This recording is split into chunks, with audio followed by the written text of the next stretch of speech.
Welcome back, and this is the second part of integrative developments. അപ്പൊ നമ്മൾ എന്താണ് integrative developments എന്നുള്ളത് നമ്മൾ ക്വിക്ക് ആയിട്ട് ഒന്ന് നോക്കിയിട്ടുണ്ട് കഴിഞ്ഞ ലെസണിൽ. ആൻഡ് വി ഓൾസോ ഡേഡ് ഈ ഒരു ഇന്റഗ്രേഷൻ എന്തുകൊണ്ട് അത് പ്രധാനപ്പെട്ടതാകുന്നു, എന്താണ് മൈക്രോ വേഴ്സസ് മാക്രോ എന്നുള്ള കോൺസെപ്റ്റ്സ്, എന്താണ് ഏജൻസി വേഴ്സസ് സ്ട്രക്ചർ എന്നുള്ള കോൺസെപ്റ്റ്, അതേപോലെ ഇൻഡിവിജ്വൽ ആൻഡ് സൊസൈറ്റി എന്നുള്ള കോൺസെപ്റ്റും നമ്മൾ നോക്കിയിരുന്നു കഴിഞ്ഞ ലെസണിൽ. ഇനി ഈ ഒരു ലെസണിൽ നമുക്ക് ഇതിന്റെ ടോപ്പിക്സ് കണ്ടിന്യൂ ചെയ്യാനുള്ളത്. Now we will look at George Ritz. അപ്പോ റിറ്റ്സിന്റെ ഇന്റഗ്രേറ്റീവ് ഓറിയന്റേഷൻ എന്തായിരുന്നു എന്നുള്ളത് ആദ്യം നമുക്ക് ക്വിക്ക് ആയിട്ട് ഒന്ന് നോക്കാം. But before we start, let me give you A bit about Ritz. അപ്പം 1940 ഒക്ടോബർ 14 അമേരിക്കയിലാണ് റിറ്റ്സർ ജനിച്ചത്. അദ്ദേഹം ഒരു അമേരിക്കൻ സോഷ്യോളജിസ്റ്റ് ആണ്, ഒരു പ്രൊഫസറാണ് ആൻഡ് ഒരു ഓഥറും കൂടിയാണ്. അദ്ദേഹം മെയിൻ ആയിട്ട് നമ്മൾ നോക്കുകയാണെന്നുണ്ടെങ്കിൽ ഗ്ലോബലൈസേഷനെ കുറിച്ച് പഠിച്ചിട്ടുണ്ട്, മെറ്റാ തിയറി പഠിച്ചിട്ടുണ്ട്, പാറ്റേൺസ് ഓഫ് കൺസെപ്ഷൻ, അല്ലെ, നമ്മള് സാധനങ്ങൾ കൺസ്യൂം ചെയ്യുന്ന അതിന്റെ പാറ്റേൺസ് അദ്ദേഹം പഠിച്ചിട്ടുണ്ട്. And modern post modern social തിയറിയിലും ഒത്തിരി അധികം കോൺട്രിബ്യൂഷൻസ് അദ്ദേഹത്തിൻ്റെത് വന്നിട്ടുണ്ട്. അപ്പം നമുക്കിവിടെ സ്പെസിഫിക് ആയിട്ട് അദ്ദേഹത്തിന്റെ മെക്ഡോണലൈസേഷൻ എന്നുള്ള ആ ഒരു കോൺസെപ്റ്റ് നമുക്ക് നോക്കേണ്ടതായിട്ടുണ്ട്. മെയിൻ ആയിട്ട് അത് മാക്സ് വെബറിന്റെ ഐഡിയ ഡെവലപ്പ് ചെയ്ത് കൊണ്ടുവന്നതാണ് മെക്ഡോണലൈസേഷൻ എന്ന് പറയുന്നത്. ആൻഡ് മാക്സ് വെബറിന്റെ റാഷണലൈസേഷൻ എന്നുള്ള ഒരു ഐഡിയ ഉണ്ട്. ആ ഒരു ഐഡിയനെയാണ് അദ്ദേഹം ഡെവലപ്പ് ചെയ്ത് മെക്ഡോണലൈസേഷൻ എന്ന കോൺസെപ്റ്റ് ഉണ്ടാക്കിയെടുത്തത്. ആൻഡ് ബേസിക്കലി അത് സമൂഹത്തെ ഫാസ്റ്റ് ഫുഡ് ഇൻഡസ്ട്രി ആയിട്ട് കമ്പയർ ചെയ്യുന്ന ഒരു ഐഡിയ ആണ് അദ്ദേഹം ഇതിലൂടെ മുന്നോട്ട് വെച്ചത്. ആൻഡ് ഈ മെക്ഡോണലൈസേഷൻ എന്ന ടേം അദ്ദേഹം തന്നെയാണ് അത് രൂപം കൊടുത്തത്. That was in 1983. ആൻഡ് അദ്ദേഹത്തിന്റെ ഒരു ഫേമസ് ആർട്ടിക്കിൾ ഉണ്ട്, the journal of American culture എന്നും പറഞ്ഞ്. അതിൽ തന്നെയാണ് ഈ മെക്ഡോണലൈസേഷൻ എന്ന കോൺസെപ്റ്റ് അല്ലെങ്കിൽ ആ ഒരു ടേം അദ്ദേഹം ഉപയോഗിച്ചത്. അപ്പൊ അവിടെ ദ മെക്ഡോണലൈസേഷൻ ഓഫ് സൊസൈറ്റി എന്നുള്ളതാണ് ആ ഒരു കോൺസെപ്റ്റ് കംപ്ലീറ്റ് ആയിട്ട് അദ്ദേഹം ഡിസ്ക്രൈബ് ചെയ്തേക്കുന്നത് അങ്ങനെ തന്നെയാണ്. And this is one of the best selling monographs എന്ന് വേണമെങ്കിൽ നമുക്ക് പറയാം. അമേരിക്കൻ സോഷ്യോളജിയെ സംബന്ധിച്ചിടത്തോളം ഒരു ബെസ്റ്റ് സെല്ലർ ആയിരുന്നു എന്നുള്ളത്. ഒരുപാടധികം ജനറൽ ആയിട്ടുള്ള സോഷ്യോളജി ബുക്സ് അദ്ദേഹം എഴുതിയിട്ടുണ്ട്, ഇൻക്ലൂഡിംഗ് ഇൻട്രൊഡക്ഷൻ ടു സോഷ്യോളജി 2012 അത് അദ്ദേഹം എഴുതിയത്. എസെൻഷ്യൽസ് ഓഫ് സോഷ്യോളജി 2014 അത് പബ്ലിഷ് ചെയ്തത്. And modern post modern social theory text ബുക്സും അദ്ദേഹം ഒത്തിരി അധികം പബ്ലിഷ് ചെയ്തിട്ടുണ്ട് എന്നുള്ളത്. അദ്ദേഹത്തിന്റെ ഈ മെക്ഡോണലൈസേഷൻ എന്ന കോൺസെപ്റ്റ് ശരിക്കും ഏകദേശം 20 ഭാഷകളിൽ അത് ട്രാൻസ്ലേറ്റ് ചെയ്യപ്പെട്ടിട്ടുണ്ട് എന്നുള്ളതാണ് നമ്മൾ മറ്റൊരു സംഗതി മനസ്സിലാക്കേണ്ടത്. So that is why it is actually really very important. Now coming back to Ritzer. അപ്പോ അദ്ദേഹത്തിന്റെ ഇന്റഗ്രേറ്റീവ് ഓറിയന്റേഷൻ എന്തായിരുന്നു എന്ന് നോക്കാം.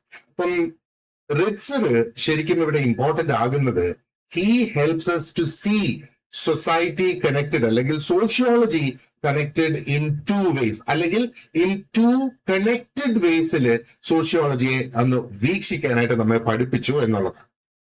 അപ്പം ആദ്യം അദ്ദേഹം ഇവിടെ ചെയ്തതെന്ന് പറയുന്നത് പല സോഷ്യോളജിക്കൽ അപ്രോച്ചസിനെ എടുത്ത് കുറെ കൂടെ ഒരു കണക്റ്റഡ് ആയിട്ടുള്ള ഒരു ഫ്രെയിം വർക്കിനുള്ളിൽ അദ്ദേഹം അത് പെടുത്തി കൊണ്ടുവന്നു എന്നുള്ളതാണ്. ആൻഡ് രണ്ടാമത് what he did was he showed very clearly എങ്ങനെയാണ് large social systems enter ordinary human life എന്നുള്ളത്. അവിടെയാണ് മെക്ഡോണലൈസേഷൻ എന്നുള്ള കോൺസെപ്റ്റ് ഒക്കെ ശരിക്കും അവിടെ വരുന്നത്. അപ്പോ ഈ 2 കാരണങ്ങൾ കൊണ്ട് തന്നെയാണ് ഈ എന്താ പറയേണ്ടത് റിറ്റ്സർ വളരെയധികം ഇമ്പോർട്ടന്റ് ആകുന്നതും അദ്ദേഹത്തിന്റെ കോൺസെപ്റ്റ്സ് നമുക്ക് അതിലും വലിയ ഇമ്പോർട്ടൻസ് ഓടുകൂടി സോഷ്യോളജിയെ സംബന്ധിച്ചിടത്തോളം എടുക്കേണ്ടി വരുന്നത്. അപ്പൊ അദ്ദേഹം ഇവിടെ കുറച്ച് ഐഡിയാസ്, ലാർജ് ഐഡിയാസ് എന്ന് വേണം നമുക്ക് പറയാൻ. ഈ ഐഡിയാസിനെ എടുത്ത് വൺ ഇസ് റാഷണലൈസേഷൻ, അതാണ് മാക്സ് വെബറിന്റെ റാഷണലൈസേഷൻ എന്ന് നമ്മൾ പറഞ്ഞത്. Bureaucracy, corporate organisation, conception, globalisation. പ്രധാനമായിട്ട് ഇത്രയും ഐഡിയാസ് അദ്ദേഹം എടുത്ത് and he explains them through familiar everyday experiences. ഈ ഐഡിയാസ് എടുത്തിട്ട്, അതായത് റാഷണലൈസേഷൻ എന്ന് പറയുമ്പോഴത്തേക്ക് യുക്തിവൽക്കരണം എന്ന് വേണമെങ്കിൽ നമുക്ക് പറയാം അല്ലെ. ബ്യൂറോക്രസി എന്ന് പറയുമ്പോഴത്തേക്ക് ആ ഒരു ഉദ്യോഗസ്ഥ വൃന്ദത്തെയാണ് ശരിക്കും അതുകൊണ്ട് സൂചിപ്പിക്കുന്നത് അല്ലെ. കോർപ്പറേറ്റ് ആയിട്ടുള്ള ആ ഒരു ഓർഗനൈസേഷൻ, അപ്പൊ കോർപ്പറേറ്റ് സംഘടന ആണ് ഇവിടെ ഉദ്ദേശിച്ചിട്ടുള്ളത്. ആൻഡ് ദെൻ കൺസെപ്ഷൻ എന്ന് പറയുമ്പോഴത്തേക്ക് ഉപയോഗം, ആൻഡ് ഗ്ലോബലൈസേഷൻ നമുക്കറിയാം ആഗോളവൽക്കരണം എന്നുള്ളത്.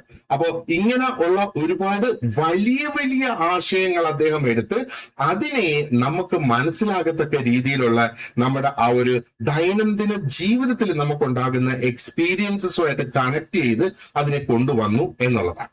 അപ്പൊ അദ്ദേഹം ബേസിക്കലി നമ്മൾ നോക്കുകയാണെന്നുണ്ടെങ്കിൽ ഷോപ്പിങ്ങിനെ കുറിച്ച് അല്ലെങ്കിൽ ഷോപ്പിംഗ് പഠിക്കുന്നു, അതേപോലെ ഫാസ്റ്റ് ഫുഡ് കൾച്ചർ എന്താണ് എന്നുള്ളത് പഠിക്കുന്നു, സർവീസ് സിസ്റ്റംസ്, നമുക്ക് പലതരത്തിലുള്ള സർവീസസ് നമുക്ക് ലഭ്യമാണ് അല്ലെ മാർക്കറ്റിൽ.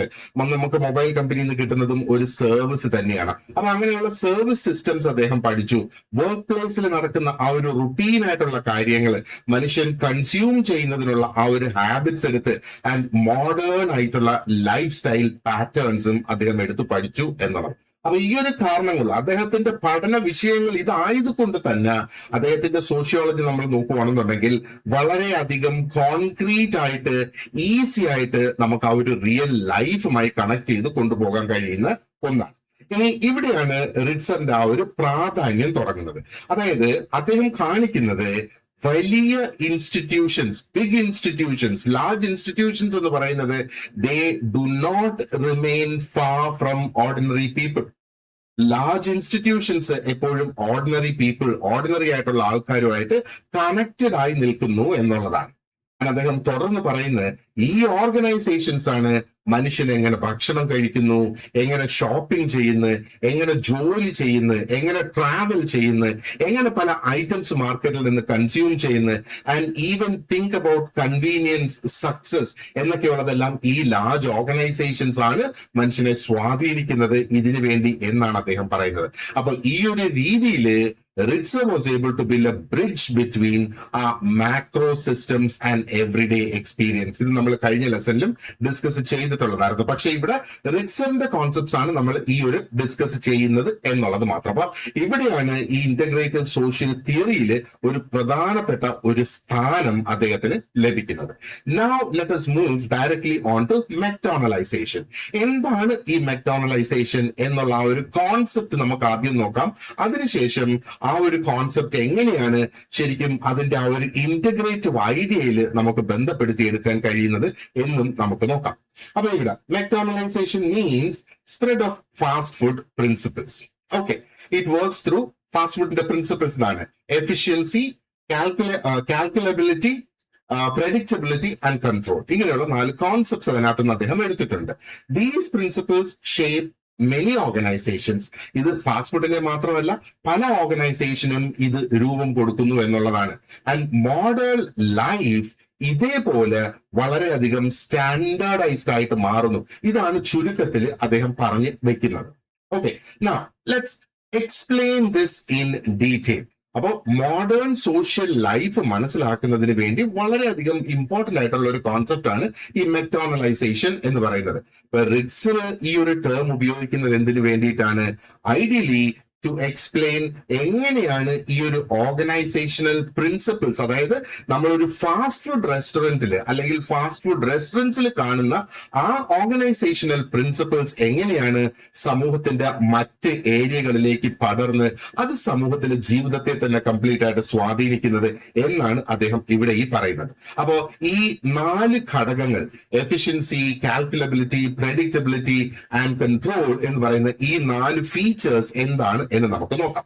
ആദ്യം നമുക്ക് ലിസ്റ്റിൽ കാണുന്നത് പോലെ എഫിഷ്യൻസി തന്നെയാണ് അവിടെ വരിക അല്ലെ. അപ്പൊ എഫിഷ്യൻസി എന്ന് പറയുമ്പോഴത്തേക്ക് എന്താണോ നമ്മുടെ ഇവിടുത്തെ ഗോൾ. അപ്പൊ അദ്ദേഹം ആദ്യം അത് ഒരു ഫാസ്റ്റ് ഫുഡ് മെക്ഡോണൽഡ്സിനെ തന്നെയാണ് എടുത്തിരിക്കുന്നത്. അതാണ് മെക്ഡോണലൈസേഷൻ എന്ന് പറയുന്നത്. ഈ ഒരു ഫാസ്റ്റ് ഫുഡ് എങ്ങനെയാണോ അവരുടെ ആ ഒരു ഗോൾ അച്ചീവ് ചെയ്യുന്നത് അത് എഫിഷ്യൻസി എന്ന് പറയുമ്പോഴത്തേക്ക് നമുക്ക് രണ്ട് കോൺസെപ്റ്റ്സ് ഇവിടെ ഉണ്ട് അല്ലെ.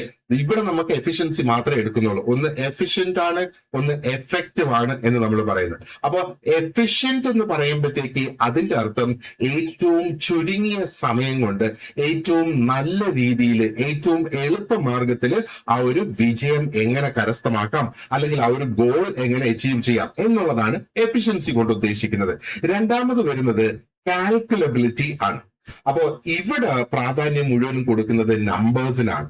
നമ്പേഴ്സ്, എത്ര എണ്ണം, ക്വാണ്ടിറ്റി, അതേപോലെ സ്പീഡ്, ആൻഡ് നമുക്ക് മെഷർ ചെയ്യാൻ കഴിയുന്ന ആ ഒരു ഔട്ട്പുട്ട്. ഇന്ന് എത്ര സാൻഡ്വിച്ചസ് ആ ഒരു റെസ്റ്റോറന്റ് ഉണ്ടാക്കി, 1000 സാൻഡ്വിച്ചസ് ഉണ്ടാക്കി, എല്ലാ സാൻഡ്വിച്ചസും ഒരുപോലെയാണോ, എല്ലാം ഇത്ര മിനിറ്റുകൾക്കുള്ളിൽ വെച്ചുണ്ടാക്കി കൊടുക്കാനായിട്ട് സാധിച്ചോ?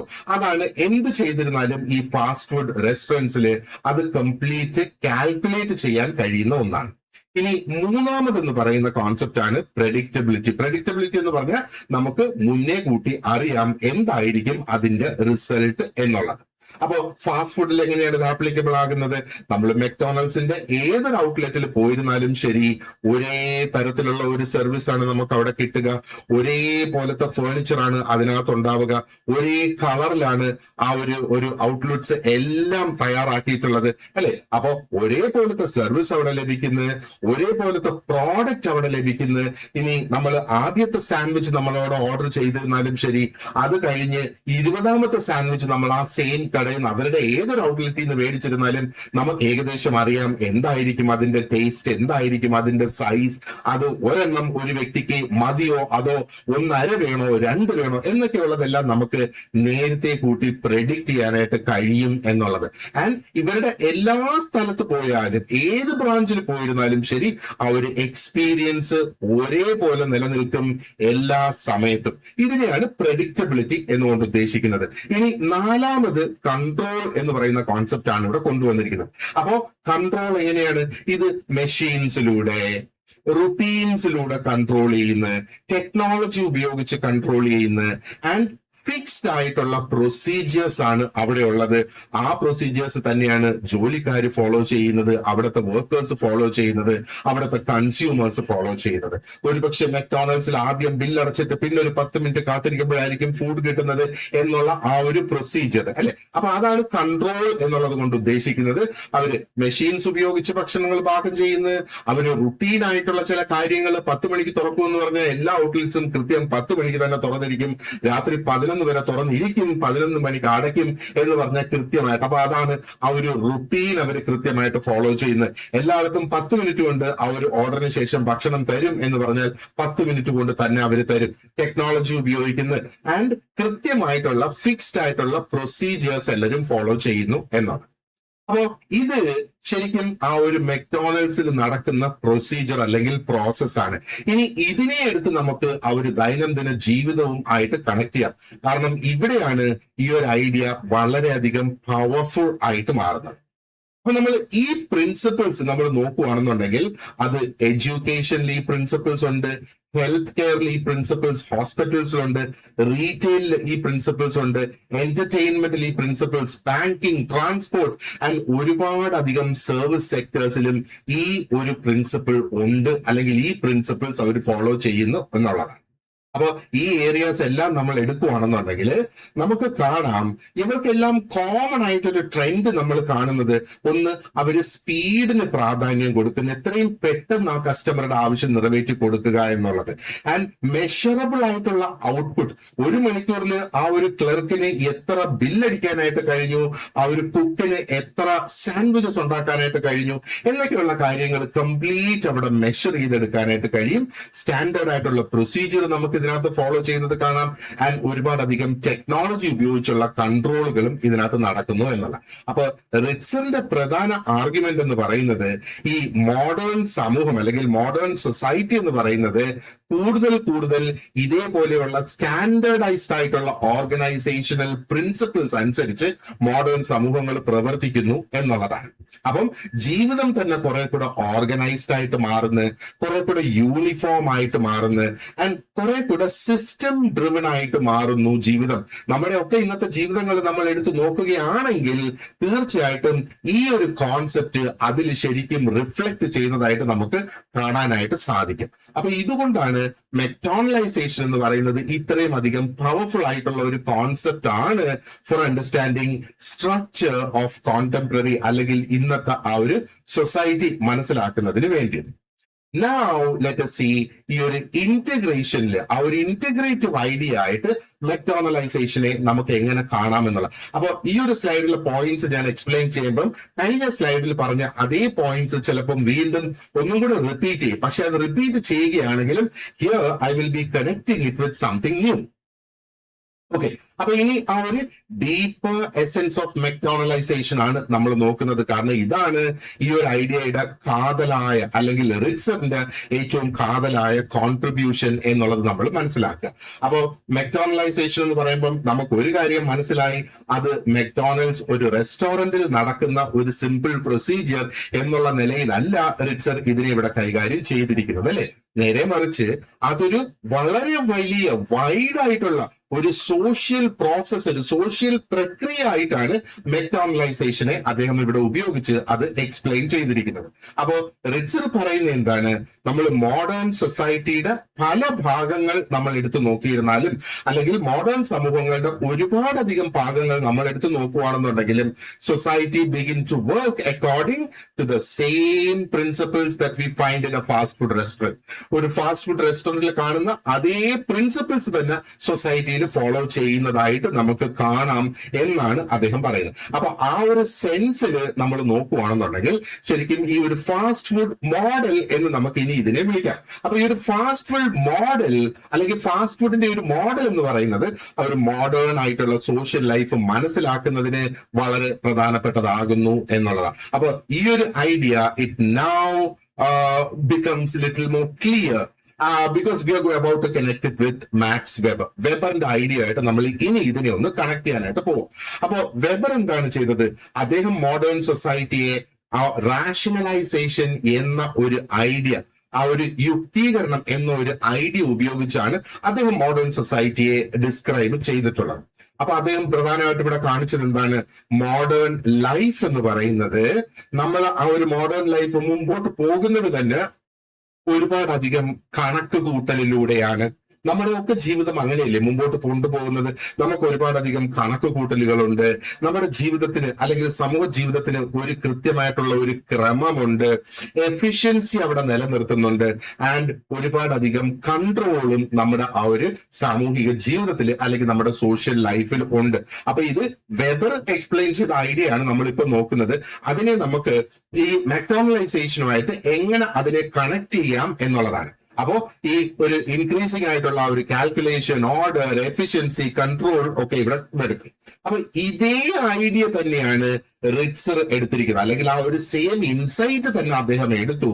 ആൻഡ് അദ്ദേഹം പറയുന്നത് കോണ്ടംപററി ആയിട്ടുള്ള സൊസൈറ്റിയിൽ fast food restaurants actually give us a very visible example of this process. ഈ പ്രോസസ്സിന്റെ വളരെ വിസിബിൾ ആയിട്ടുള്ള ഒരു എക്സാമ്പിൾ ആണ് ഫാസ്റ്റ് ഫുഡ് റെസ്റ്റോറൻറ്റ്സ് എന്നാണ് അദ്ദേഹം പറയുന്നത്. അപ്പോ മെക്ടോണലൈസേഷൻ നമ്മൾ നോക്കുകയാണെന്നുണ്ടെങ്കിൽ ശരിക്കും വെബറിന്റെ തിയറി ഓഫ് റാഷണലൈസേഷന്റെ ഒരു എക്സ്റ്റൻഷൻ ആണ്. അത് എക്സ്റ്റെൻഡ് ചെയ്ത് ആ ഒരു മോഡേൺ വേൾഡിലേക്ക് റിറ്റ്സർ കൊണ്ടുവന്ന് നിർത്തിയിരിക്കുന്നു എന്നുള്ളത്. വീണ്ടും നമുക്ക് ആ ഒരു 4 സെൻട്രൽ ഫിഗേഴ്സിലേക്ക് പോകാം. ആദ്യം അവിടെ എഫിഷ്യൻസി വരുന്നു. എഫിഷ്യൻസി ഞാൻ പറഞ്ഞിരുന്നു ഏറ്റവും ക്വിക്ക് ആയിട്ട് ഏറ്റവും ഈസി ആയിട്ട് നമ്മൾ കാര്യം നേടിയെടുക്കുക എന്നുള്ളത്. ഫാസ്റ്റ് ഫുഡ് റെസ്റ്റോറൻറ്റ്സിൽ എന്താണ്, ആ ഒരു കസ്റ്റമറുടെ എന്താ പറയേണ്ടത്, അവിടെ ചെന്ന് കഴിഞ്ഞാൽ ഒട്ടും താമസമില്ലാതെ വളരെ പെട്ടെന്ന് അവിടെ നിന്ന് ഭക്ഷണം വാങ്ങി കഴിക്കാം എന്നുള്ളത്. അപ്പോ നേരത്തെ കൂട്ടി 12 മണി ആയല്ലോ എന്ന് വിചാരിച്ച് ഫാസ്റ്റ് ഫുഡ് റെസ്റ്റോറന്റിൽ പോകണ്ട. നമുക്ക് ആ ഒരു വിശപ്പ് തുടങ്ങുമ്പോൾ തന്നെ അത്യാവശ്യത്തിന് ഓടിച്ചെന്ന് കഴിഞ്ഞാൽ അവിടെ ഭക്ഷണം കിട്ടും എന്നുള്ളതാണ്. അതാണ് എഫിഷ്യൻസി എന്ന് പറയുന്നത്. രണ്ടാമത്തത് കാൽക്കുലബിലിറ്റി. അത് നമ്മൾ നേരത്തെയും ഡിസ്കസ് ചെയ്തതാണ്. ഇവിടെയാണ് എല്ലാ തരത്തിലുള്ള മെഷർമെന്റ്സും വരുന്നത്. അതായത് സൈസ് മെഷർ ചെയ്യുന്ന, ക്വാണ്ടിറ്റി, സ്പീഡ്, ഔട്ട്പുട്ട്. ഇവിടെ നമുക്കറിയാം ഈ മെക്ഡോണൽഡ്സിൽ നിന്ന് നമ്മൾ ഏത് പ്രോഡക്റ്റ് എവിടെ പോയി മേടിച്ചിരുന്നാലും അതിന്റെ ആ ഒരു ക്വാണ്ടിറ്റി, പോർഷൻ എന്നൊക്കെ പറയുന്നതെല്ലാം ഒരേപോലെ അവർ കൺട്രോൾ ചെയ്ത് തന്നെ വെച്ചിരിക്കുകയാണ് അല്ലെ. ഇനി വീണ്ടും നമുക്ക് ആ പ്രഡിക്റ്റബിലിറ്റിയെ കുറിച്ച് നമുക്കൊന്ന് ചിന്തിക്കാം. പ്രഡിക്റ്റബിലിറ്റി ഇവിടെ ഫാസ്റ്റ് ഫുഡിൽ എന്താണ് ശരിക്കും ഉദ്ദേശിക്കുന്നത്? ആ ഒരു പ്രോഡക്റ്റ് ആയിരുന്നാലും ശരി, പ്രോഡക്റ്റ് എന്ന് ഉദ്ദേശിക്കുന്ന അവർ വിൽക്കുന്ന ഭക്ഷണമാണ്, ആ ഭക്ഷണം ആയിരുന്നാലും ശരി, എക്സ്പീരിയൻസ് ആയിരുന്നാലും ശരി, it remains the same at all places at all times എന്നുള്ളത്. നാലാമത്തത് ഇവിടെ കൺട്രോൾ വരുന്നത്. ഈ കൺട്രോൾ എപ്പോഴാണ് ശരിക്കും അവിടെ വരുന്നത്? റൂൾസ് ഉണ്ട് അല്ലെ, റുട്ടീൻസ് ഉണ്ട്, മെഷീൻസ് ഉണ്ട്, ടെക്നോളജീസ് അവിടെയുണ്ട്. ഇതെല്ലാം ഉപയോഗിച്ചാണ് അവരുടെ ആ ഒരു വർക്ക് പ്രോസസ്സിനെ കൺട്രോൾ ചെയ്യുന്നത്. അതേപോലെ ഹ്യൂമൻ വേരിയേഷൻ ഇവിടെ ഒരുപാടധികം കുറച്ചു കൊണ്ടുവരാനായിട്ട് സാധിക്കും. ഇപ്പം ഹ്യൂമൻസ് മാത്രമാണ് ഇതിനകത്ത് ഇടപെട്ട് ചെയ്യുന്നതെങ്കിൽ വ്യക്തികൾ തങ്ങളിലുള്ള ആ ഒരു വേരിയേഷൻ വരുമ്പോഴത്തേക്ക് ഈ പ്രൊസീജിയറിൽ, പ്രോസസ്സിൽ ആ ചെറിയൊരു വേരിയേഷൻ അവിടെ വരാം.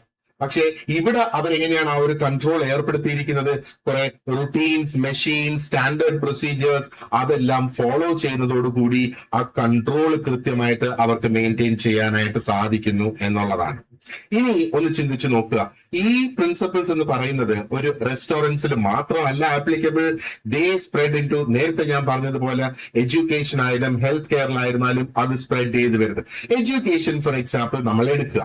ഓക്കെ, അപ്പോ എഡ്യൂക്കേഷൻ ഇന്നത്തെ കാലത്ത് എങ്ങനെയാണ് നമ്മൾ നോക്കുവാണെന്നുണ്ടെങ്കിൽ ഒരു സ്റ്റാൻഡേർഡ് കരിക്കുലം ഫോളോ ചെയ്യുന്നതായിട്ട് നമുക്ക് കാണാം അല്ലെ. അപ്പോ ഒരു സ്റ്റാൻഡേർഡ് ആയിട്ടുള്ള കരിക്കുലം വേണം എന്നുള്ള ആ ഒരു എംഫസിസ് അവിടെ വരുന്നു. ഫിക്സ്ഡ് ആയിട്ടുള്ള സ്കെഡ്യൂൾസ് വേണമെന്ന് പറയുന്നില്ലേ? ക്ലാസ് 8 മണിക്ക് തുടങ്ങി 3 മണിക്ക് തീരണം എന്ന് പറയുന്ന, ഓരോ ക്ലാസ്സും 30 അല്ലെങ്കിൽ 40 മിനിറ്റേ ആകാവുള്ളൂ എന്ന് പറയുന്ന, എല്ലാത്തിനും ഒരു ഫിക്സ്ഡ് ആയിട്ടുള്ള സ്കെഡ്യൂൾസ് വരുന്നു. അതേപോലെ ഗ്രേഡ്സ് അവിടെ വരുന്നു. സ്റ്റാൻഡേർഡൈസ്ഡ് ആയിട്ടുള്ള ഗ്രേഡ്സിലേക്ക് മാറിക്കൊണ്ടിരിക്കുന്നു അല്ലെ. പെർഫോമൻസ് മെഷർ ചെയ്യാനായിട്ട് സാധിക്കുന്ന പലതരത്തിലുള്ള ടെസ്റ്റിലൂടെയും ആ ടെസ്റ്റ് വഴിയുള്ള ഗ്രേഡിങ്ങിലൂടെയും പെർഫോമൻസ് ഓരോ സ്റ്റുഡൻസിൻ്റെതും കൃത്യമായിട്ട് മെഷർ ചെയ്യാനായിട്ട് അവിടെ സാധിക്കുന്ന കമ്പ്യൂട്ടർ ബേസ്ഡ് ആയിട്ടുള്ള ഇവാലുവേഷൻസ് നമുക്കുണ്ട്. ആൻഡ് ഒത്തിരി അധികം പാക്കേജ്ഡ് ആയിട്ടുള്ള ലേണിംഗും ഇന്ന് അവൈലബിൾ ആയിട്ട് നമുക്ക് കാണാനായിട്ട് സാധിക്കുന്നു അല്ലെ. ഇനി സർവീസസിന്റെ കാര്യം പറയാനാണെങ്കിൽ എന്താണ്? കസ്റ്റമേഴ്സ് ശരിക്കും എന്താണ് പെട്ടെന്ന് ആ ഒരു സർവീസ് കിട്ടുക, സ്പീഡ് അവിടെ എക്സ്പെക്ട് ചെയ്യുന്നത്, യൂണിഫോമിറ്റി. ഏതൊരു വ്യക്തി അവിടെ നിന്ന് ആ ഒരു സർവീസ് നമുക്ക് പ്രൊവൈഡ് ചെയ്താലും ഒരേ തരത്തിലുള്ള സർവീസ് ലഭിക്കുമെന്ന ആ ഒരു യൂണിഫോമിറ്റി നമ്മൾ എക്സ്പെക്ട് ചെയ്യുന്നത്. അതേപോലെ നമുക്ക് സുഖപ്രദമായിട്ട് കൺവീനിയന്റ് ആയിട്ട് കാര്യങ്ങൾ അവിടെ സാധിച്ചെടുക്കുക എന്നുള്ളത് അതും നമുക്ക് അവിടെ ആവശ്യം തന്നെയാണ് അല്ലെ. ഇനി ജോലി സ്ഥലങ്ങളിലെ കാര്യം, വർക്ക് പ്ലേസസിലെ കാര്യം നോക്കുവാണെന്നുണ്ടെങ്കിലോ നമുക്ക് ജോലികൾ എന്ന് പറയുന്നത് ഇപ്പോ വളരെയധികം റുട്ടീനായിട്ട് മാറിയിരിക്കുകയാണ് അല്ലെ. അപ്പൊ ഒന്നുകിൽ ഒരേപോലത്തെ ജോലി, അത് സ്ക്രിപ്റ്റഡ് ആയിട്ടുള്ള ജോലി, അല്ലെങ്കിൽ കുറെ കൂടെ അധികം ടെക്നോളജി ഡ്രിവൻ ആയിട്ടുള്ള, കമ്പ്യൂട്ടറൊക്കെ ഉപയോഗിച്ച് ടെക്നോളജി ഡ്രിവൻ ആയിട്ടുള്ള ആ ഒരു ജോലിയിലേക്ക്, അതൊക്കെയാണ് നമ്മൾ ഇന്നത്തെ ജോലി സ്ഥലങ്ങളിൽ നമ്മൾ അവിടെ കാണുന്നത്. അപ്പം മെക്ഡോണലൈസേഷന്റെ ആ ഒരു യഥാർത്ഥ അർത്ഥം അദ്ദേഹം ഇവിടെ ഉദ്ദേശിക്കുന്നത് ഒരു ലാർജ് ഓർഗനൈസേഷന്റെ logic, it enters the small routines of everyday life.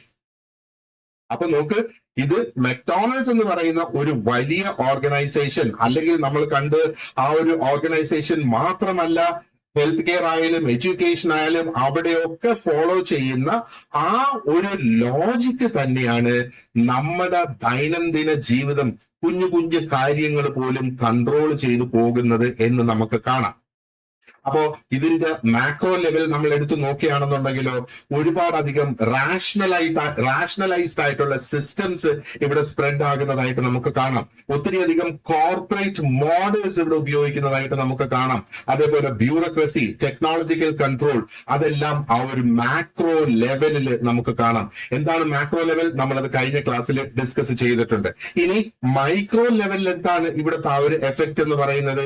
ഇത് തന്നെയാണ് ആ ഒരു മൈക്രോ ലെവലില് ആൾക്കാരുടെ ദൈനംദിന ഹാബിറ്റ്സിനെ, ആൾക്കാരുടെ ശീലങ്ങളെ രൂപപ്പെടുത്തി എടുക്കുന്നത്, ആൾക്കാരുടെ എക്സ്പെക്ടേഷനെ രൂപപ്പെടുത്തി എടുക്കുന്നത്, ആൾക്കാരുടെ ചോയ്സസിനെ രൂപപ്പെടുത്തുന്നത്, അതേപോലെ എന്താ പറയേണ്ടത്, ആൾക്കാരുടെ അനുഭവങ്ങൾ അല്ലെങ്കിൽ എക്സ്പീരിയൻസസിനെ രൂപപ്പെടുത്തി എടുക്കുന്നത്.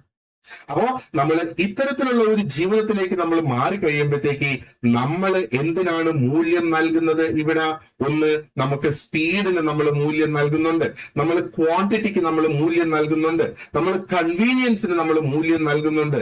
ആൻഡ് നമ്മുടെ ആ ഒരു ഓർഡിനറി ലൈഫില് യൂണിഫോം ആയിട്ടുള്ള ഒരേപോലെയുള്ള റിസൾട്ടുകൾ നമുക്ക് കിട്ടുക. അതായത് നാം പറഞ്ഞല്ലോ, മെക്ഡോണൾഡ്സിന്റെ ഏത് ബ്രാഞ്ചിൽ പോയാലും ഒരേപോലെയുള്ള റിസൾട്ടുകൾ നമുക്ക് കിട്ടും. അപ്പോ ഇതിനൊക്കെയാണ് നമ്മൾ മൂല്യങ്ങൾ ഇവിടെ സമൂഹത്തിൽ നമ്മൾ കൽപ്പിച്ചു തുടങ്ങുന്നത്, അല്ലെ? അപ്പൊ ഇവിടെയാണ് ഈ ഒരു മെക്ഡോണലൈസേഷൻ ഒരു ഇന്റഗ്രേറ്റീവ് ഐഡിയ ആയിട്ട് മാറുന്നത്. കാരണം എന്താണ്? ഇറ്റ് നൗ ഷോസ് എങ്ങനെയാണ് ഈ ലാർജ് സിസ്റ്റംസ് നമ്മുടെ ഒരു എവ്രിഡേ ബിഹേവിയറിന്റെ, നമ്മുടെ ദൈനംദിന ജീവിതത്തിലെ ആ ഒരു ബിഹേവിയറിന്റെ ഭാഗം ആയിട്ട് മാറുന്നത്.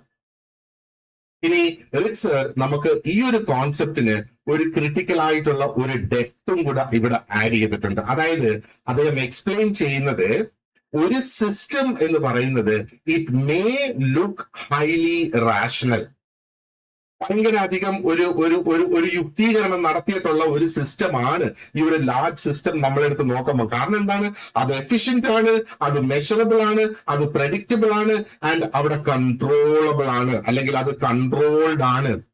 അങ്ങനെ നമ്മൾ നോക്കുമ്പോഴത്തേക്ക് അതിന്റെ പിന്നിലെ ലോജിക്ക് നല്ല ഒരു ലോജിക്കാണ് എന്ന് നമുക്ക് അവിടെ തോന്നും. അറ്റ് ദ സെയിം ടൈം എന്താ പറയേണ്ടത്?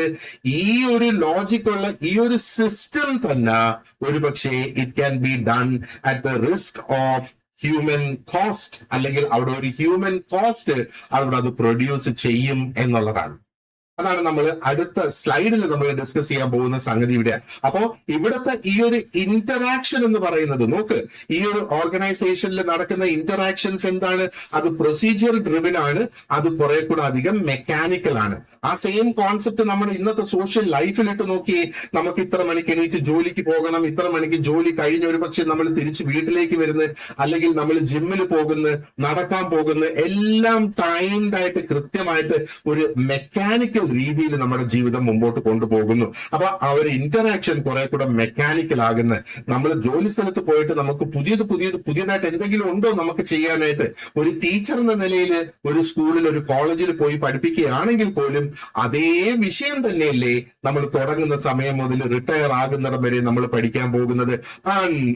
നമ്മൾ പഠിപ്പിക്കാൻ പോകുന്നത്, unless there is a change in the syllabus, അല്ലെങ്കിൽ there is a change in the subject that you're going to teach. അങ്ങനെ ഒരു ചേഞ്ച് വന്നില്ലെങ്കിൽ വീണ്ടും ആ ഒരു ജോലി തന്നെയല്ലേ റെപ്പറ്റേറ്റീവ് ആയിട്ട് നമ്മൾ വീണ്ടും ചെയ്തുകൊണ്ടിരിക്കുന്നത്. ഒരു ഫാക്ടറിയിൽ പോകുന്ന വ്യക്തി അവിടെ റെപ്പറ്റേറ്റീവ് ആയിട്ട്, നമ്മൾ KCBയുടെ കറണ്ട് ബിൽ അടയ്ക്കാൻ പോകുന്ന സമയത്ത് ആ ബിൽ കൗണ്ടറിൽ ഇരിക്കുന്ന വ്യക്തി, ആ വ്യക്തി എന്താണ് കാലത്ത് മുതൽ വൈകുന്നേരം വരെ എല്ലാ ദിവസവും ചെയ്യുന്നത്? ആ ബില്ല് കളക്ട് ചെയ്ത് അതിന്റെ പൈസ മേടിച്ച് അതിന്റെ രസീത് ഇഷ്യൂ ചെയ്യുക. ഇത് തന്നെയല്ലേ ആ ഒരു വ്യക്തി അവിടെ വീണ്ടും റെപ്പറ്റേറ്റീവ് ആയിട്ട് ചെയ്തുകൊണ്ടേയിരിക്കുന്നത്. അപ്പോ സോഷ്യൽ എക്സ്പീരിയൻസസ് ഇവിടെ it become thinner, social experiences ഇവിടെ കുറഞ്ഞുകൊണ്ടിരിക്കും. നമുക്ക് പുതിയതായിട്ടൊന്നും എക്സ്പീരിയൻസ് ചെയ്യാനായിട്ടില്ല. ആ സെയിം കാര്യം തന്നെയാണ് വീണ്ടും വീണ്ടും വീണ്ടും നമ്മൾ എക്സ്പീരിയൻസ് ചെയ്യുന്നത്. വെൻ സ്റ്റാൻഡേർഡ് ആക്ച്വലി എന്താ പറയേണ്ടത്, ആ ഒരു സ്റ്റാൻഡേർഡ് ഫോം കുറെ കൂടെ സ്ട്രോങ്ങർ ആകും, ആ ഒരു ഹ്യൂമൻ ഡെപ്തിനേക്കാളും സ്ട്രോങ്ങർ ആകും. അപ്പൊ ഞാനിവിടെ ഉദ്ദേശിക്കുന്നത് ആ ഒരു സ്റ്റാൻഡേർഡൈസേഷൻ, നമ്മൾ സ്റ്റാൻഡേർഡ്സ് സെറ്റ് ചെയ്തിട്ട് അല്ലെങ്കിൽ ഇതനുസരിച്ച് കാര്യങ്ങൾ പോകണം എന്ന് പറയുമ്പോൾ അതിനവിടെ പ്രാധാന്യം കൊടുക്കുന്നത് ആ ഒരു ഹ്യൂമൻ അല്ല, അവിടെ ആ ഒരു പ്രാധാന്യം വരുന്നത്. So McDonaldization actually helps us understand both the power and the limitation of modern rationalized life. അതാണ് നമ്മൾ ഓർക്കേണ്ടത്. ആ ഒരു റാഷണലൈസേഷൻ എന്ന കോൺസെപ്റ്റ് ഇതിന്റെ പിന്നിൽ കിടപ്പുണ്ട്. ഇനി നമുക്ക് വളരെ ഇൻട്രസ്റ്റിംഗ് ആയിട്ടുള്ള ഒരു ഐഡിയ ആണ് അടുത്ത സ്ലൈഡിൽ നമുക്ക് നോക്കാനുള്ളത്. അതായത് ഇറാഷണാലിറ്റി of rationality.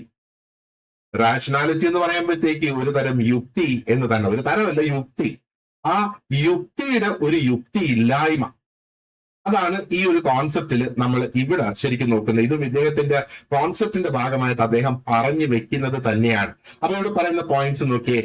Rational systems create order, speed and efficiency. അപ്പോ ഒരു യുക്തിപൂർണമായിട്ടുള്ള ഒരു സിസ്റ്റം എന്ന് പറയുമ്പോഴത്തേക്ക് അവിടെ ഒരു ക്രമമുണ്ട്, സ്പീഡ് ഉണ്ട്, എഫിഷ്യൻസി ഉണ്ട്. ഇതേ rational systems they can also produce harmful social effects. അതെങ്ങനെയെന്ന് നമുക്ക് നോക്കാം. ആൻഡ് സ്റ്റാൻഡേർഡൈസേഷൻ, നമ്മൾ ഈ ഒരു എന്താ പറയേണ്ടത്, മെക്ഡോണൽഡ്സിൽ ആ സ്റ്റാൻഡേർഡൈസ്ഡ് ആയിട്ടുള്ള ഒരു വർക്ക് നടക്കുന്നുണ്ടല്ലേ, ഇന്ന കാര്യങ്ങൾ മാത്രമേ ഉള്ളൂ നമുക്ക് അവിടെ ചെന്ന് കഴിഞ്ഞാൽ ചെയ്യാനും ചോദിക്കാനും ആവശ്യപ്പെടാനും. അവരുടെ മെനു പോലും ചേഞ്ച് ആകത്തില്ല. ആ മെനുവിലുള്ള ഐറ്റംസും അതേപോലെയുള്ള ഐറ്റംസ് തന്നെയാണ് അവർ തുടങ്ങി അന്ന് മുതൽ ഇന്നും തുറന്നുകൊണ്ടേയിരിക്കുന്നത്, അല്ലെ? അപ്പോ സ്റ്റാൻഡേർഡൈസേഷൻ എന്ന് പറയുമ്പോഴത്തേക്ക് it can reduce human depth and flexibility. അതും നമുക്ക് എങ്ങനെയെന്ന് നോക്കാം. And modern rationality carries both power and അതിനൊരു കോസ്റ്റും ഉണ്ട്. മോഡേൺ റാഷണാലിറ്റിക്ക് ഒരു പവർ ഉണ്ടെങ്കിൽ it also comes at A cost എന്നുള്ളതാണ്. അപ്പോ റിറ്റ്സറുടെ തിയറിയില് മറ്റൊരു പ്രധാനപ്പെട്ട ഒരു ഘടകമാണ് ഈ ഇറാഷണാലിറ്റി ഓഫ് റാഷണാലിറ്റി എന്ന് പറയുന്നത്. അപ്പൊ ഈ ഒരു ഫ്രേസ് നമ്മൾ നോക്കുകയാണെന്നുണ്ടെങ്കിൽ ഇറാഷണാലിറ്റി ഓഫ് റാഷണാലിറ്റി, ഓക്കെ, അത് വേണമെങ്കിൽ നമുക്ക് ചിന്തിക്കാം. അതൊരു അൺയൂഷ്വൽ ആയിട്ട് നമുക്ക് ആദ്യം അത് തോന്നാം, അല്ലെ? അപ്പോ ആ ഒരു അൺയൂഷ്വാലിറ്റി നമുക്ക് ഇവിടെ നിന്ന് മാറ്റിയെടുക്കാം. Let us examine this carefully. അപ്പൊ റിറ്റ്സർ പറയുന്നത് എന്താണ്? മോഡേൺ സിസ്റ്റംസ് എന്ന് പറയുന്നത് they are build to be highly rational. വളരെ എഫക്റ്റീവ് ആയിട്ടാണ് മോഡേൺ സിസ്റ്റംസ് മുഴുവനും നിർമ്മിച്ചിരിക്കുന്നത്. നമ്മുടെ സമൂഹവും അങ്ങനെ തന്നെ ഓടുന്നു എന്ന് നമ്മൾ സൈഡ് ബൈ സൈഡ് കണക്കാക്കുക. അപ്പോ അവിടുത്തെ ഈ മോഡേൺ സിസ്റ്റത്തിലെ എയിംസ് എന്തൊക്കെയാണ്? അവിടെ പെട്ടെന്ന് കാര്യം നടക്കുക, ഒരു ക്രമം ഉണ്ടാകുക, എഫിഷ്യൻസി ഉണ്ടാവുക, മെഷർമെന്റ് ഉണ്ടാവുക, കൺട്രോൾ ഉണ്ടാവുക എന്നൊക്കെ ഉള്ളതാണ് അവിടെ. അപ്പൊ അതൊക്കെ ലഭിക്കുന്നതിന് വേണ്ടിയിട്ടാണ് ഈ ഒരു റാഷണാലിറ്റി അവിടെ കൊണ്ടുവരുന്നത്. അപ്പൊ ആ ഒരു സെൻസിൽ നമ്മൾ നോക്കുമ്പം നമുക്കിത് വളരെയധികം ഓർഗനൈസ്ഡ് ആയിട്ട് നമുക്ക് കാണാം, വളരെയധികം സക്സസ്ഫുൾ ആയിട്ട് ഇത് നിൽക്കുന്നതായിട്ട് നമുക്ക് കാണാം. ഇനിയാണ് ഒരു വളരെ ഡീപ്പ് ആയിട്ടുള്ള ഒരു സോഷ്യോളജിക്കൽ ഇൻസൈറ്റ് ഇവിടെ വരുന്നത്.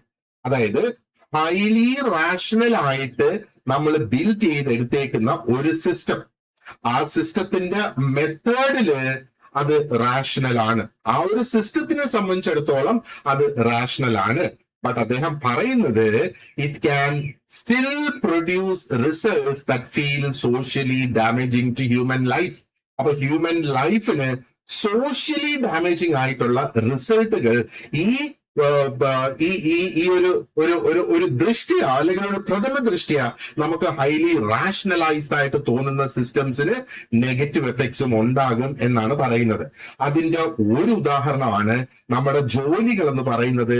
അത് വളരെയധികം റെപ്പറ്റേറ്റീവ് ആയിട്ടുള്ള ജോലിയായി മാറുന്നു, മെക്കാനിക്കൽ ആയിട്ടുള്ള ജോലിയായി മാറുന്നു. നമുക്ക് പുതിയതായിട്ട് ജോലി സ്ഥലത്ത് ചെയ്യാനായിട്ട് ഒന്നും നമുക്ക് അവിടെ കിട്ടുന്നില്ല. അതേപോലെ ഹ്യൂമൻ ഇന്ററാക്ഷൻ എന്ന് പറയുന്നത് മനുഷ്യനുമായിട്ട് ഇന്ററാക്ട് ചെയ്യുന്നത് കുറെ കൂടെ സ്ക്രിപ്റ്റഡ് ആയിട്ട് മാറുന്ന, ഒരുപാടധികം ഇംപേഴ്സണൽ, അവിടെ ആ ഒരു പേഴ്സണൽ ടച്ച് അവിടെ വരുന്നില്ല, അല്ലെ?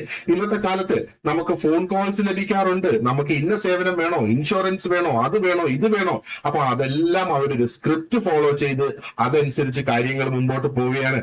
അതല്ലാതെ ആ സ്ക്രിപ്റ്റിന് പുറമെ ഒരു ചർച്ചയും അവിടെ ആ ഒരു വ്യക്തിയുമായിട്ട് അവിടെ ഉണ്ടാകുന്നില്ല. അപ്പൊ ഹ്യൂമൻ ഇന്ററാക്ഷൻ അവിടെ കുറെ അധികം മെക്കാനിക്കൽ ആയിട്ട് മാറുന്നു, സ്ക്രിപ്റ്റഡ് ആയിട്ട് മാറുന്നു.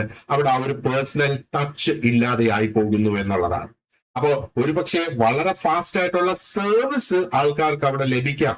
പക്ഷെ ഫാസ്റ്റ് ആയിട്ടുള്ള സർവീസ് അവിടെ ലഭിക്കുമ്പം ആ ഒരു ലഭിക്കുന്ന അനുഭവം ഉണ്ടല്ലോ, ആ ഒരു ലഭിക്കുന്ന എക്സ്പീരിയൻസ് ഉണ്ടല്ലോ, അതിനകത്ത് വളരെ കുറച്ച് ഒരു ഹ്യൂമൻ ടച്ച്, ആ ഒരു മനുഷ്യന്റെ ആ ഒരു ഫീൽ എന്ന് പറയുന്നത് അത് വളരെ കുറച്ചേ അതിലുണ്ടാകൂ എന്നുള്ളതാണ്. അപ്പോ ആ ഒരേ സിസ്റ്റം തന്നെ ഒരു സൈഡില് അത് എഫിഷ്യൻസി ആണ് പ്രോമിസ് ചെയ്യുന്നത്, പക്ഷേ അറ്റ് ദ സെയിം ടൈം അവിടെ ഫ്രീഡം കുറയാം, ക്രിയേറ്റിവിറ്റി കുറയാം, ആൻഡ് ആ ഒരു ഡെപ്ത്, നമ്മുടെ ആ ഒരു എവറിഡേ ലൈഫിൽ നമുക്ക് ഉണ്ടാകുന്ന ആ ഒരു ഡെപ്ത് അവിടെ കുറഞ്ഞു വരാം എന്നുള്ളതാണ്. ഇനി ഇതിനെ വളരെ സിമ്പിൾ ആയിട്ട് നമ്മളൊന്ന് ചിന്തിച്ചു നോക്കുകയാണെന്നുണ്ടെങ്കിൽ ഒരു പ്രോസസ് അല്ലെങ്കിൽ ഏതെങ്കിലും ഒരു പ്രൊസീജിയർ എടുക്കുക, അത് വളരെ റാഷണൽ ആണെന്ന് നമുക്ക് തോന്നുന്നത്. കാരണം എന്താണ്? ആ ഒരു പ്രൊസീജിയർ നമ്മൾ ഫോളോ ചെയ്താൽ അവിടെ സമയം ലാഭിക്കാം, അവിടെ കോസ്റ്റ് നമുക്ക് കുറയ്ക്കാം, ആൻഡ് നമ്മൾ ഈ പ്രൊസീജിയർ ഫോളോ ചെയ്താൽ നമുക്ക് ഇന്ന റിസൾട്ടുകൾ ഉണ്ടാകും എന്ന് നമുക്ക് മുൻകൂട്ടി പ്രെഡിക്റ്റ് ചെയ്യാനും സാധിക്കുന്നു. പക്ഷെ അതേ സമയം ഇതേ പ്രോസസ്സ് തന്നെ ഒത്തിരി അധികം സ്ട്രെസ്ഫുൾ ആയിട്ടുള്ള ഒരു പ്രോസസ് ആയിട്ട് മാറാം. ഈ പ്രോസസ്സ് തന്നെ വീണ്ടും വീണ്ടും ചെയ്യുമ്പോൾ അതൊരു റുട്ടീൻ ആയിട്ടുള്ള ഒരു ബിഹേവിയർ. നോക്ക്, ഈ റുട്ടീൻ ആയിട്ട് നമ്മൾ ചെയ്യുന്ന ആക്ടിവിറ്റീസിന്റെ പ്രശ്നം എന്താണ്? ഈ മനുഷ്യനെ സംബന്ധിച്ചിടത്തോളം മനുഷ്യന് എപ്പോഴും എന്തെങ്കിലും പുതിയത് ചെയ്യാൻ ആഗ്രഹിക്കുന്നവരാണ് മനുഷ്യൻ. ആ ഒരേ കാര്യം തന്നെ വീണ്ടും വീണ്ടും ചെയ്യുമ്പോൾ അവിടെ ആ ഒരു ബോർഡം അവിടെ ഫീൽ ചെയ്യും. ആ ഇൻട്രസ്റ്റ്, താല്പര്യം അവിടെ കുറഞ്ഞു വരും എന്നുള്ളതാണ്. ഇത് എൻവയോൺമെന്റൽ ഡാമേജസിലേക്ക് എത്തിക്കാം. ആ മനുഷ്യൻ തങ്ങളിലുള്ള ഇന്ററാക്ഷൻ, അത് വളരെ ഇമ്പോർട്ടന്റ് ആണ്. മനുഷ്യൻ തങ്ങളിലുള്ള ഒരു ഇന്ററാക്ഷൻ, കാരണം നമ്മൾ സമൂഹത്തെ കുറിച്ചാണ് പഠിക്കുന്നത്. ആ തങ്ങളിലുള്ള ഇന്ററാക്ഷന്റെ ആ ഒരു ഡെപ്തും വാംത്തും ഇവിടെ കുറഞ്ഞു വരും. അപ്പൊ സോഷ്യൽ എക്സ്പീരിയൻസ് വളരെ നേരിയ ഒരു എക്സ്പീരിയൻസ് ആയിട്ട് മാറും എന്നുള്ള, ഇതാണ് അദ്ദേഹം ഉദ്ദേശിച്ച ഇറാഷണാലിറ്റി ഓഫ് റാഷണാലിറ്റി എന്ന് പറയുന്നത്. അപ്പൊ ഒരു രീതിയിൽ നമ്മൾ നോക്കുമ്പോൾ, അല്ലെങ്കിൽ ഒരു സെൻസിൽ ആ ഒരു സിസ്റ്റം നല്ലതുപോലെ പ്രവർത്തിക്കുന്നു, എന്നാൽ മറ്റൊരു സെൻസിൽ നമ്മൾ എടുക്കുമ്പോഴത്തേക്ക് അതിന്റെ ഒത്തിരി അധികം ലിമിറ്റേഷൻസ് ഉള്ളതായിട്ട് നമുക്ക് കാണാം. ഇന്റഗ്രേറ്റഡ് സോഷ്യോളജിയിൽ ഇത് പ്രധാനപ്പെട്ടതാകുന്നത് എങ്ങനെയാണ്? മാക്രോ ലെവൽ നമുക്ക് ആദ്യം എടുക്കാം. മാക്രോ ലെവലിൽ നമ്മൾ നോക്കുകയാണെന്നുണ്ടെങ്കിൽ it is helping us to understand the wider logic of modern institutions. Modern ഇൻസ്റ്റിറ്റ്യൂഷൻസിന്റെ ലോജിക് നമുക്ക് മനസ്സിലാക്കാനായിട്ട് സാധിക്കുന്നു. കോർപ്പറേറ്റ് സിസ്റ്റംസിന്റെ ലോജിക് നമ്മൾ മനസ്സിലാക്കാനായിട്ട് സാധിക്കുന്നു. ഇനി ആ ഒരു മൈക്രോ ലെവലിലേക്ക് നമ്മൾ വന്ന് മനുഷ്യന്റെ ദൈനംദിന ജീവിതത്തിലേക്ക് നമ്മൾ വന്ന് നോക്കിയേ. So it will help us to see എങ്ങനെയാണ് ആ ഒരു ഓർഡിനറി ആയിട്ടുള്ള മനുഷ്യൻ, how they experience these systems through their daily routines. അവരുടെ ആ ഒരു റുട്ടീൻ ആയിട്ടുള്ള ആ ഒരു വർക്ക്, സ്റ്റാൻഡേർഡൈസ്ഡ് ആയിട്ടുള്ള ആ ഒരു സർവീസസ്, മെക്കാനിക്കൽ ആയിട്ടുള്ള നമുക്കുണ്ടാകുന്ന ആ ഒരു ഇന്ററാക്ഷൻ എന്നൊക്കെ പറയുമ്പോൾ. So what is Ritzer trying to do? Ritzer is showing us again that once again ആ ഒരു മോഡേൺ റാഷണാലിറ്റി എന്ന് പറയുന്നത് അത് ഒരു അബ്സ്ട്രാക്ട് ആയിട്ടുള്ള ഒരു സ്ട്രക്ചർ അല്ല. മോഡേൺ റാഷണാലിറ്റി എന്നാണ് അദ്ദേഹം അവിടെ പറയുന്നത്. അത് നമ്മുടെ ആ ഒരു ഡെയിലി ലൈഫിലേക്ക് കടന്നു വരികയും ആ ഒരു മനുഷ്യന്റെ ആ ഒരു എക്സ്പീരിയൻസ്, സൊസൈറ്റിയിലുള്ള ആ ഒരു അനുഭവങ്ങളെ അത് രൂപപ്പെടുത്തുകയും ചെയ്യുന്നു എന്നാണ് അദ്ദേഹം പറയുന്നത്. അപ്പോൾ ഈ ഒരു ഐഡിയയും കൂടെ നമ്മൾ നോക്കിയപ്പോഴത്തേക്ക് അദ്ദേഹത്തിന്റെ ഈ ഒരു കോൺട്രിബ്യൂഷൻ, അല്ലെങ്കിൽ ഈ ഒരു കോൺസെപ്റ്റിന്റെ മെറ്റോണലൈസേഷൻ എന്ന ആ ഒരു കോൺസെപ്റ്റിന്റെ ഒരു ഡെപ്തിലേക്ക് നമുക്ക് ഇറങ്ങി ചെല്ലാനായിട്ട് സാധിച്ചു എന്നുള്ളതാണ്. ഇനി അടുത്ത കോൺസെപ്റ്റ് നമുക്ക് നോക്കാനുള്ളത് ഇസ് ഗ്ലോബലൈസേഷൻ. അപ്പൊ റിറ്റ്സറിന് ഗ്ലോബലൈസേഷനെ കുറിച്ച് എന്താണ് പറഞ്ഞിരിക്കുന്നത് എന്നാണ് നമ്മൾ നോക്കേണ്ടതായിട്ടുള്ളത്. We will do that in the next lesson. So thank you very much for watching this lesson, and you have an excellent day ahead. See you in the next class.